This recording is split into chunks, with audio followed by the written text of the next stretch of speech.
নমস্কার, দেখছেন কেটিভি বাংলা। আপনাদের সাথে রয়েছে আমি অনন্যা। এই মুহূর্তে দাঁড়িয়ে স্টাডিজ বলছে ভারতে প্রতি 100 জন শিশুর মধ্যে একজন অটিজম যুক্ত। কিন্তু সংখ্যাটা অনেকটা বেশি হলেও সচেতনতার অভাব কিন্তু এখনো যথেষ্ট রয়েছে। আর সেই কারণেই আজ আমাদের আলোচনা অটিজম নিয়ে। আর আমাদের সাথে স্টুডিওতে রয়েছেন audiologist and speech language pathologist Mohammad Shahidul Arefin. Doctor Arefin, আপনাকে অনেক অনেক স্বাগত কেটিভি বাংলায়। নমস্কার। যেমনটা আমি শুরুতেই বললাম, আজ আমাদের অটিজম নিয়ে আলোচনা। নতুন চোখে অটিজমকে দেখার পালা। অটিজমকে অনেকেই রোগ ভেবে ভুল করেন, এটা কি সত্যিই কোনো রোগ? অটিজম কোনো রোগ নয়। অটিজম হলো একটা condition. Autism neuro developmental disability, এবং একটা বাচ্চা যেরকম করে আমরা ভাবতে শিখি বা আমরা দেখতে শিখি, অটিজমযুক্ত বাচ্চা ভিন্নভাবে ভাবতে শেখে, ভিন্নভাবে দেখতে শেখে। তো এটা কোনো রোগ নয়। রোগ নয়, আপনি বলেই দিলেন, যেটা একটা বিভিন্ন ধরনের ডিসঅর্ডার বা আমরা বলতে পারি। একটা ডিসঅর্ডার বা একটা কন্ডিশন। কোন কোন লক্ষণ দেখলে প্যারেন্টসরা বুঝতে পারবেন যে তার বাচ্চা অটিজমের শিকার? অটিজমযুক্ত শিশুদের বেসিক্যালি বা মেনলি তিনটে এরিয়া এফেক্টেড হয়। প্রথম যে এরিয়াটা এফেক্টেড হয় সেটা হচ্ছে যে বাচ্চা কমিউনিকেট করতে শেখে না। মানে ধরুন আপনি কথা বলছি, তো আমরা আই কন্ট্যাক্ট মেনটেন করছি। এই বাচ্চাদের ক্ষেত্রে দেখা যায় যে তারা চোখে চোখ রেখে কথা বলছে না। তাদেরকে ডাকলে, পেছন থেকে ডাকলে হয়তো সাড়া দিচ্ছে না, মনে হচ্ছে কানে শুনতে পাচ্ছে না। এমনও দেখা যায় যে কোনো অটিজমযুক্ত বাচ্চা তারা প্রচণ্ড চঞ্চল হয়। আবার কিছু অটিজমযুক্ত বাচ্চা আছে যারা কিন্তু অতটা চঞ্চল হয়ও না।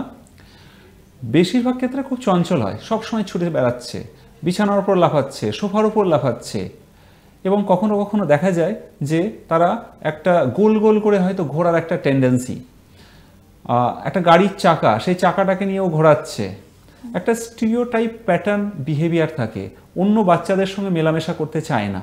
তো এরকম প্রচুর রকম সিমটমস বা সাইন বা সিমটম থাকে, যেগুলো দেখে আমরা সাসপেক্ট করতে পারি যে বাচ্চার মধ্যে মেবি হয়তো অটিজম আছে। এবার সেটা আছে কি নেই, তো সেটা তো প্রপার ইনভেস্টিগেশন এবং ডায়াগনোসিস করেই সেটা বোঝা যাবে। আপনার কথা থেকে মূলত যেটা বুঝতে পারলাম, যে সমস্ত বাচ্চারা অটিজম যুক্ত তাদের মূলত কথা বলা, কমিউনিকেশনের ক্ষেত্রে একটা সমস্যা হয়। সেক্ষেত্রে কোনো ওষুধ দিয়ে কি এটা সারানো সম্ভব? অটিজমের ক্ষেত্রে তিনটে এরিয়া এফেক্টেড হয়। নাম্বার 1 কমিউনিকেশন, নাম্বার 2 সোশ্যালাইজেশন, মানে অন্যদের সঙ্গে মেলামেশার যে জায়গা, সেটা নাম্বার 2, এবং নাম্বার 3 হচ্ছে বিহেভিয়ারাল ইস্যু এবং সেন্সারি ইস্যু। এই তিনটে এরিয়া এফেক্টেড হয়। এবার এই যে কমিউনিকেশনের জায়গা, কমিউনিকেশন, কথা বলা, ভাষার বিকাশ, এবং আমি যে একজনের সঙ্গে কথা বলছি, এইটা কোনো রকম ওষুধ দিয়ে ঠিক হয় না। ওষুধ কি করতে পারে? ওষুধ বা মেডিসিন ম্যাক্সিমাম একটা বাচ্চার মস্তিষ্ককে শান্ত করতে পারে, কিন্তু কখনোই ওষুধ কোনো বাচ্চার মস্তিষ্কের ভাষার বিকাশ বা ভাষা শেখানো বা কথা বলতে শেখানো, সেটা কিন্তু করতে পারে না। কমিউনিকেশন, স্পিচ আর ল্যাঙ্গুয়েজ থেরাপি, এই বিষয়গুলো বারবার উঠে আসছে। এই বিষয়গুলো যদি একটু ব্যাখ্যা করেন। কমিউনিকেশন মানে কি? কমিউনিকেশন মানে ধরুন আমি কারোর সঙ্গে কথা বলছি বা কারোর সঙ্গে কমিউনিকেট করছি, এটা কথার মাধ্যমে হতে পারে। আজকের দিনে হোয়াটসঅ্যাপ চ্যাটে আমরা কমিউনিকেট করি, চ্যাটে হতে পারে, ইমেলের মাধ্যমে হতে পারে। তো এটা ভার্বাল হতে পারে, নন ভার্বাল হতে পারে। এটা হচ্ছে কমিউনিকেশন। কমিউনিকেশন যদি আমরা ইশারা করে করি, সেখানে কোনো ল্যাঙ্গুয়েজের দরকার হয় না। আমরা ইশারা করে বোঝাচ্ছি, একটা জেস্চার ইউজ করছি, পয়েন্টিং করছি, এটা হচ্ছে নন ভার্বাল একটা কমিউনিকেশন, মানে যেখানে ল্যাঙ্গুয়েজেরও সেইভাবে দরকার পড়ছে না। যেমন হচ্ছে যে নন ভার্বাল কমিউনিকেশনের মধ্যে একটা ইন্ডিয়ান সাইন ল্যাঙ্গুয়েজ আছে, যদিও সেটা একটা সাইন ল্যাঙ্গুয়েজ, তার একটা ল্যাঙ্গুয়েজের প্যাটার্ন আছে, কিন্তু সেটা ছাড়াও আমরা যদি নর্মাল বডি জেস্চার অনুযায়ী আমরা কমিউনিকেট করতে পারি, এটা কমিউনিকেশন। এই কমিউনিকেশনের মধ্যে যে পার্টটা আসছে পরে, সেটা হচ্ছে ল্যাঙ্গুয়েজ। মানে আমি যে কমিউনিকেট করব, তো সেটা কোনো ভাষার মাধ্যমে যদি করি, তাহলে আমাকে ল্যাঙ্গুয়েজটা জানতে হবে। তো প্রথমে আমি ল্যাঙ্গুয়েজটা জানবো, ল্যাঙ্গুয়েজটা জানার পরে তারপরে আমি জানবো ল্যাঙ্গুয়েজ থাকবে তবেই না আমি কথা বলতে পারবো। যদি আমি স্পিচ বা থ্রু ভার্বাল কমিউনিকেশন করি, তাহলে প্রথমে আসছে কমিউনিকেশন, দেন ল্যাঙ্গুয়েজ, দেন স্পিচ। এবার যখন একটা অটিস্টিক বাচ্চা তার কমিউনিকেশনের সমস্যা থাকছে, তো খুব স্বাভাবিকভাবেই তার পরবর্তী যে সমস্যাগুলো ল্যাঙ্গুয়েজ এবং স্পিচের সমস্যা থাকবে। তাহলে আমাদেরকে কি করতে হবে, যখন এই বাচ্চাগুলোর এই কমিউনিকেশন থেরাপি, ল্যাঙ্গুয়েজ থেরাপি বা স্পিচ থেরাপির জায়গায় আসবো, তখন কিন্তু আমাদেরকে প্রথমে কমিউনিকেশনের জায়গা, ল্যাঙ্গুয়েজের জায়গা এবং স্পিচের জায়গা, এইগুলো পুরোটা মাথায় রেখেই একটা বাচ্চার ইন্টারভেনশন বা ম্যানেজমেন্ট বা থেরাপি বা ট্রিটমেন্ট যাই বলুন না কেন, সেই জায়গায় কিন্তু আমাদের আসতে হবে। একজন অটিজমযুক্ত বাচ্চা তার যদি কমিউনিকেশন ট্রিটমেন্ট না হয়, তাহলে সেক্ষেত্রে তার কি ধরনের প্রভাব পড়তে পারে? আজকের দিনে দাঁড়িয়ে কমিউনিকেশন ছাড়া আমরা এক পাও যেতে পারি না। যদি আমি কমিউনিকেট না করি, তাহলে আমি আমার সমাজে, আমাদের সোসাইটিতে, বাড়িতে, সেখান থেকে আমি কিছু শিখতে পারবো না। যখন আমি শিখতে পারবো না, তো সেখান থেকে আমার বয়সটা, তো একটা বাচ্চার বয়স তো বেড়ে যাবে, ক্রোনোলজিক্যাল এজ যেটা, বায়োলজিক্যাল এজ সেটা কিন্তু বাড়বে, কিন্তু কোনটা বাড়বে না, তার ল্যাঙ্গুয়েজ এজ সেটা কিন্তু বাড়বে না। এবার ল্যাঙ্গুয়েজ এজ যদি না বাড়ে, তাহলে কি হবে, তাহলে বাচ্চা যখন বড় হবে, তখন যখন ওকে স্কুলে পাঠানো হবে, তাহলে স্কুলেও কিছু শিখতে পারবে না, অ্যাকাডেমিক্যালিও পিছিয়ে যাবে, এবং অ্যাকাডেমিক্যালি যদি পিছিয়ে যায়, তো পরবর্তীকালে যে কাজের জায়গা, সেখানে ওর সমস্যা হবে। তাহলে সমস্যার শুরু খুব বাচ্চা বয়সে হচ্ছে, কিন্তু এর যে ফল, এর যে ইম্প্যাক্ট, সেটা কিন্তু পুরো জীবন জুড়ে থাকছে। তো তার জন্য যত আর্লি আইডেন্টিফিকেশন করা হবে, যত আর্লি ইন্টারভেনশন বা ম্যানেজমেন্ট করা হবে, তত এই বাচ্চাদের জন্য ভালো। আর একটা জিনিস এখন শোনা যাচ্ছে ভার্চুয়াল অটিজম, এই বিষয়টা কি নর্মাল অটিজমের থেকে আলাদা? ভার্চুয়াল অটিজম মানে হচ্ছে যে এটা একটা নতুন টার্ম। এক্ষেত্রে দেখা যায় যে ধরুন একটা বাচ্চা স্ক্রিন, মানে মোবাইল স্ক্রিন বলুন, টিভির স্ক্রিন, মানে কি মোবাইলের স্ক্রিন, মানে সে একটা অন্য জগতে, ভার্চুয়াল জগতে থাকছে। আমাদের যে সবার পরিবারের সবারই মাঝে থাকা, সেই জায়গায় থাকছে না। তো একটা ভার্চুয়াল জগতে থাকতে গিয়ে কি হচ্ছে, ও একা একা হয়ে যাচ্ছে, মানে অন্য বাচ্চাদের সঙ্গে মেলামেশার জায়গাটা সমস্যা হচ্ছে। যখন ভার্চুয়াল জগতে থাকছে, ধরুন ও স্ক্রিন টাইম বেশি হচ্ছে, টিভি দেখছে, মোবাইল দেখছে, তখন কি হচ্ছে, ও কমিউনিকেট করা যেটা, সেটা কিন্তু টু ওয়ে কমিউনিকেশন হচ্ছে না।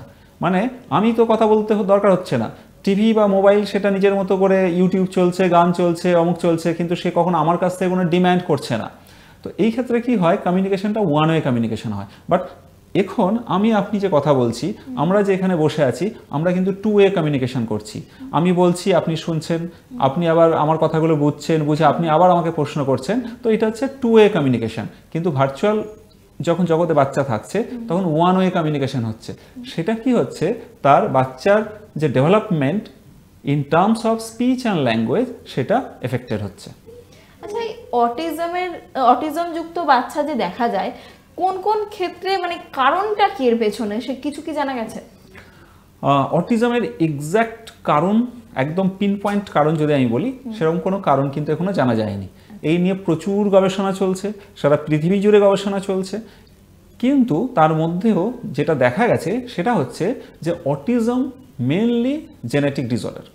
এবং এক্ষেত্রে সবারই একটা প্রশ্ন থাকতে পারে যে জেনেটিক মানে তো না, আমাদের ফ্যামিলির তো ছিল না। তো গবেষণায় দেখা যাচ্ছে যে পেরিনাটাল স্টেজে জেনেটিক মিউটেশন হচ্ছে। এবং কেন মিউটেশন হচ্ছে, জেনেটিক মিউটেশন আগে ছিল না, এখন কেন হচ্ছে? তো গবেষণা এটাও দেখা যাচ্ছে যে over use of herbicide, pesticide, pollution, এই যে এত পলিউশন, চারিদিকে এত পলিউশনের লেভেল যে এত বেড়ে গেছে, তো এই কম্পোনেন্টগুলো, এই মানে যে পেস্টিসাইড ইউজ করছি, হার্বিসাইড আমরা ইউজ করছি প্রতিনিয়ত, এবং সেই খাবারগুলো আমরা খাচ্ছি, এবং পরিবেশ থেকে প্রচুর পলিউট্যান্ট, যেগুলো পলিউশন বাড়াচ্ছে, সেই জিনিসগুলো আমরা শ্বাস প্রশ্বাসের মাধ্যমে আমাদের শরীরে যাচ্ছে।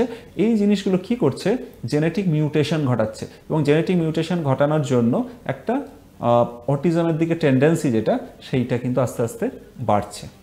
বেশ, আমরা আবারও আলোচনায় ফিরবো, কিন্তু তার আগে নিয়ে নিচ্ছি একটা ছোট্ট বিরতি। ফিরে আসছি বিরতির পর, সঙ্গে থাক। ফিরে এলাম বিরতির পর। আমরা আলোচনা করছিলাম অটিজম নিয়ে। আমাদের সাথে রয়েছেন ডক্টর আরেফিন।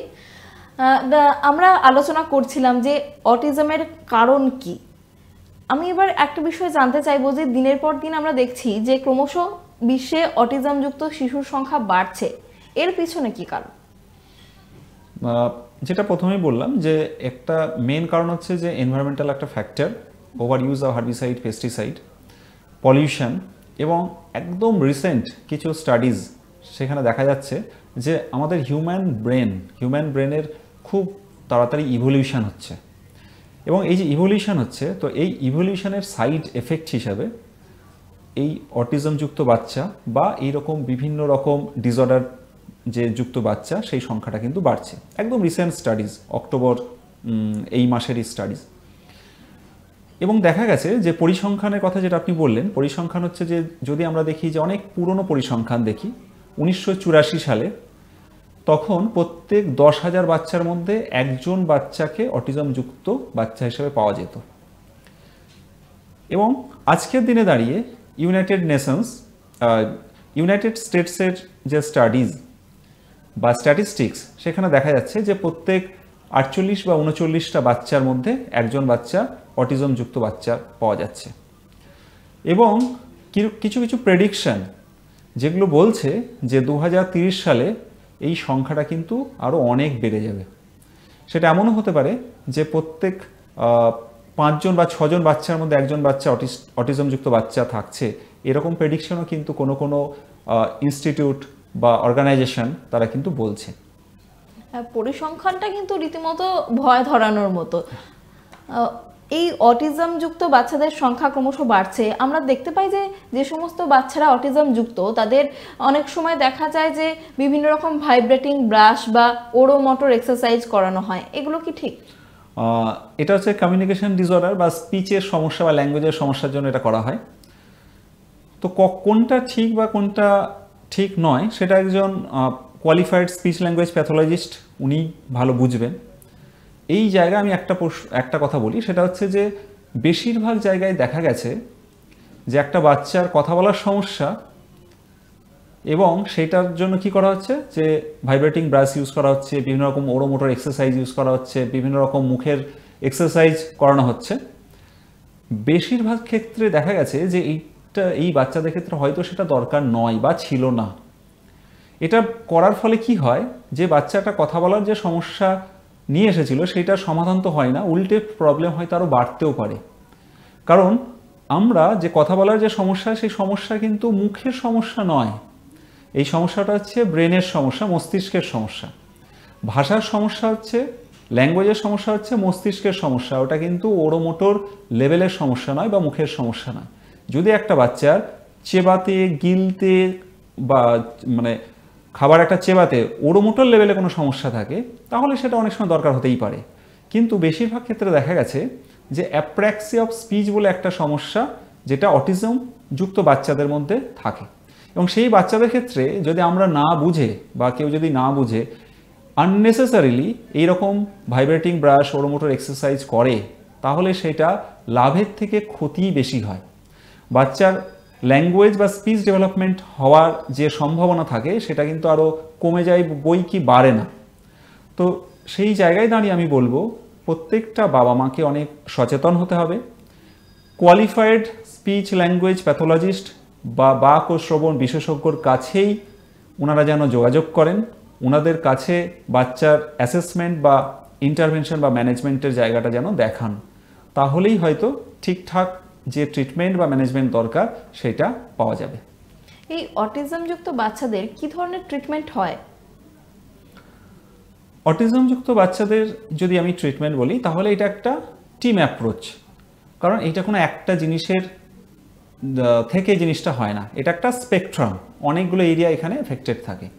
তো এই টিম অ্যাপ্রোচে কে থাকবে? এই টিম অ্যাপ্রোচে যেমন একজন স্পিচ ল্যাঙ্গুয়েজ প্যাথোলজিস্ট থাকবেন, একই সঙ্গে একজন অকুপেশনাল থেরাপিস্ট থাকবেন, স্পেশাল এডুকেটর থাকবেন, একজন সাইকোলজিস্ট থাকবেন, এবং এর সঙ্গে যিনি মেন থাকবেন তিনি হচ্ছেন পেরেন্টস। এবং কোনো রকম মেডিকেল রিলেটেড কোনো যদি সমস্যা থাকে তো ডেফিনেটলি সেখানে পিডিয়াট্রিশিয়ান বা পিডিয়াট্রিক নিউরোলজিস্ট বা পিডিয়াট্রিক সাইকিয়াট্রিস্ট ওনাদেরও রোল আছে। তো একটা বাচ্চার যদি মেন 3 জন সব থেকে বেশি রোল যদি বলি তাহলে সেখানে হচ্ছে speech language pathologist, occupational therapist, special educator as a professionals, এবং তার সঙ্গে হচ্ছে পেরেন্টস। এছাড়া মেডিকেল রিলেটেড তো আমি আগেই বললাম। এই জায়গায় একটা টিমের পুরো রোল আছে, ইন্ডিভিজুয়াল কারো কিন্তু রোল নেই।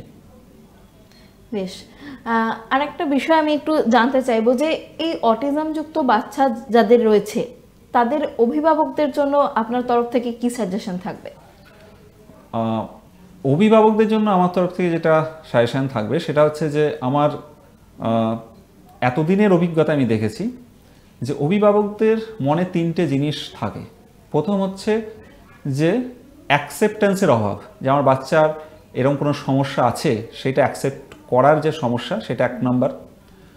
যদি অ্যাকসেপ্ট করেও নেয় তারপরে যে সমস্যাটা হয় সেটা হচ্ছে যে একটা এইটা হয়তো আমি ওকে টিভি দেখতে দিয়েছিলাম তার জন্য এটা একটা হয়ে গেল, মানে একটা অপরাধ বোধ, একটা ভাবনা চিন্তা।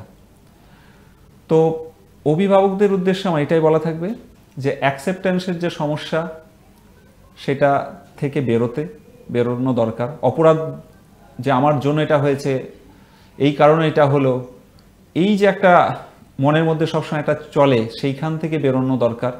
এবং 3 নাম্বার যেটা সেটা হচ্ছে যে অটিজমকে আমরা পুরো ঠিক করে দেব, এইটার পেছনে না ছোটা। অটিজম কোনো রোগ নয়, অটিজম একটা কন্ডিশন। অটিজমকে আমরা সম্পূর্ণভাবে ঠিক করতে পারবো না। অটিজমকে আমরা যত ভালো বুঝতে পারবো আমরা তত ভালো বাচ্চার বেনিফিট দিতে পারবো, বাচ্চাকে তত ভালো জায়গায় পৌঁছে দিতে পারবো। তো অভিভাবকদের উদ্দেশ্যে আমার এইটাই বলার। সমাজের মানুষ এবং প্রশাসনিক স্তরে এই বিষয়ে কি আরো সচেতনতা বাড়া উচিত, কি মনে করেন? সমাজের মানুষদের জন্য আমি বলবো যে অটিজমযুক্ত বাচ্চাদের ক্ষেত্রে যেটা দরকার সেটা হচ্ছে যে ভালোবাসা। কারণ প্রত্যেকটা বাচ্চাই আমাদের সমাজের একজন অংশ, এবং তারা কি চায়, তারা সমাজের থেকে দয়া চায় না, তারা আমাদের যে মানে আমাদের সামাজিক যে দায়িত্ব সেই দায়িত্বটা সমাজের মানুষের কাছ থেকে তারা চায়। তো সমাজের জন্য আমার বলা যে দয়া নয়, দায়িত্ব পালন করুন। অটিজমযুক্ত বাচ্চা শুধু নয়, সব রকম বাচ্চাদের পাশে থাকুন, সহায়তা করুন। অনেক ধন্যবাদ ডক্টর আরেফিন আমাদের এতটা সময় দেওয়ার জন্য এবং অটিজমের বিষয়ে এত মূল্যবান তথ্য আমাদের সাথে ভাগ করে নেওয়ার জন্য। নমস্কার, সবাই ভালো থাকবেন। আপনারা শুনলেন আজকের আমাদের এই অনুষ্ঠান অটিজম নিয়ে, এবং আশা করি আপনারা অনেক গুরুত্বপূর্ণ তথ্য জানতে পেরেছেন। আজকের মতো আমাদের অনুষ্ঠান এই পর্যন্তই। সঙ্গে থাকুন, দেখতে থাকুন কেটিভি বাংলা। নমস্কার।